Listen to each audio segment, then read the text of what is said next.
Welcome back, everybody. Ready for another deep dive? This time we're setting sail for Elizabethan England. Oh, a fascinating era, full of elegance, ruthlessness, the works. Yeah, and get this, a time when the line between, brave explorer and state-sanctioned pirate, well, it got kind of blurry. It really does read like an adventure novel, doesn't it? But to really grasp why Queen Elizabeth I went for such a, shall we say, controversial strategy like privateering, hmm got to look at the bigger picture. England, you see, wasn't the big dog on the global stage just yet. Right, they weren't exactly ruling the waves at this point. No, they were actually, if you can believe it, overshadowed by empires like Spain. And Spain, well, they were rolling in it thanks to those New World colonies. Ah, the silver and gold. Exactly. So England, with a tight budget, had to get creative to keep up, to compete. And that's where the privateers come in, like saying, okay, you guys, go snag some of those enemy ships, bring back the riches, we'll look the other way. Pretty much. These were seasoned sailors, often given this thing called a letter of marque by the Queen herself. So it was, what, like a royal thumbs up to piracy? You could say that. Mm. It was basically a license and official document sanctioning what we might call, well, legalized piracy. Mm. Basically, a government contract for, let's be honest, plundering, Mm. even if those ships were from countries that officially England was at peace with. Go ahead, raid those Spanish ships. I, the Queen, say it's all good. Well, you're simplifying it a bit, but you got the right idea. Morally iffy, we might say now, but back then it was seen as, weakening England's rivals, boosting the treasury, and maybe, just maybe, a little payback against Spain. And when you think of daring and ruthlessness, who else comes to mind but Francis Drake? Talk about a mixed legacy. Knighted by the Queen, first to sail around the world, and also a total pirate, notorious for, well, let's be honest, brutality. Oh, absolutely. Drake wasn't just after treasure. This was warfare on the open sea, known for being ruthless, even executing his own men if they questioned him. We're talking stranding Spanish crews after attacks, no food, no water. Rough stuff. Harsh. Hard to imagine that side of the celebrated explorer. Right. Exploration back then, as alluring as it sounds, was a brutal business. But Drake, you gotta admit, he was successful. That raid on Cadiz in 1587, he brought back so much loot, England practically wiped out its debt in one go. Now that's what I call a return on investment. But still, makes you wonder, even if it helped England, can you really justify that kind of action? It's the question, isn't it? Visionary leader pushing boundaries. Yeah. Ruthless opportunist. Probably a bit of both. But there's another figure we got to talk about to really get this privateering era.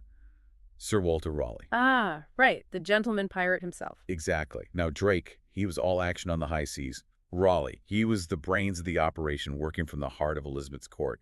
Writer, explorer, a real Renaissance man. But he also knew a good thing when he saw it. Privateering meant wealth, influence, advancing England's interests, all from the comfort of court. It's wild, right? Drake and Raleigh, two totally different guys, but both killing it in this era. Says a lot about Elizabeth as a ruler, wouldn't you say? She knew what it took to get England ahead, even if it meant, well, maybe not looking too closely at how the privateering sausage got made, so to speak. Playing a dangerous game, though, wasn't she? Publicly, she's all, nothing to do with these pirates. But behind the scenes, she's the one cashing in. Oh, absolutely. A risky strategy. And almost blew up in her face big time with the Spanish Armada in 1588. Spain, after decades of fuming over English privateers, they'd had enough. Imagine that, this massive fleet coming for England with ready for a full-on invasion. Must have been terrifying. England's future hanging by a thread. And it wasn't just about, gold and land. This was a clash of religions, of ideas. Spain, Catholic powerhouse, they saw Protestant England as a threat to everything they believed in. So much more than just the land grab then. But what about Drake and Raleigh? What happened to them? Did they sail off into the sunset, pockets full of Spanish treasure? Not quite. Drake's end is kind of ironic, actually, when you think about it. He died in 1596, not in some epic sea battle, but from dysentery. In the Caribbean, no less, after a botched attack on Puerto Rico. No way. After all that, taken out by disease. What about Raleigh? Did he at least get a peaceful ending? Raleigh's downfall. All about politics, unfortunately.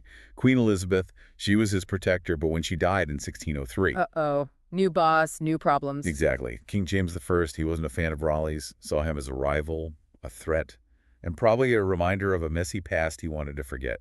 Talk about bad timing. So what happened? Accused of treason against the king, Yeah. thrown in the Tower of London for over 10 years, and finally, in 1618, executed. Brutal. Talk about a fall from grace. One day you're hanging out with the queen, next you're on the chopping block. Shows you power is a fickle thing. It really is.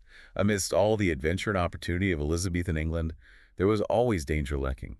But maybe the real legacy here isn't about Drake or Raleigh themselves, but how privateering changed England forever. Right. It's easy to get caught up in the individual stories, but this was about shaping a nation, wasn't it? A complicated legacy, for sure. It's like a tangled web, for sure. We see Drake, Raleigh, all these big personalities, but they're just part of something much bigger. Exactly. Privateering, it's what fueled England's rise as a naval superpower.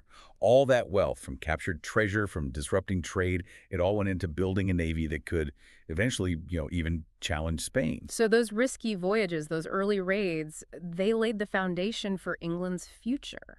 It's a complex thing, but yeah, you could say that. And let's not forget, privateering brought riches, sure, but also a whole lot of violence, a lot of destruction. People in Spain, in the colonies, they were terrified of English raiders.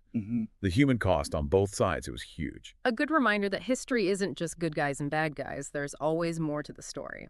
And speaking of different sides, our sources on Roanoke, they painted an interesting picture, didn't they? Ah, yes, Raleigh and his big plan to, well, plant an English flag in North America. It failed, we know that, but it really shows the contrast between how England and Spain approached colonization. Right. Spain, they were all about those big permanent settlements, weren't they? Cities, missions, like they were really putting down roots. Exactly. Their methods were often brutal, but they were in it for the long haul. England. Early on, it seems like it was more about, well, quick profits, Yeah. strategic outposts, which makes sense when you consider their focus on privateering. Roanoke failing, and it's still a mystery why, but maybe England hadn't figured out yet that colonization, it was a long game, it was complicated. Ambitious. Yeah, but you got to understand the challenges. Right. And it shows those two visions clashing, England and Spain, about their place in the New World. Mm. And those visions, well, they changed everything, didn't they? We've covered a lot, haven't we? From Queen Elizabeth's court to, well, fighting it out on Spanish ships. It's easy to judge the past, but the exciting part is seeing how ambition, desperation, even just plain luck, they all shaped what happened. It's messy, it's complicated, and that's what makes history so fascinating, right? Mhm. We learn from the victories, but also from the failures, from the things that, well, make us think twice. Exactly. And Elizabethan England, the whole privateering era, it leaves us with more questions than answers, that's for sure.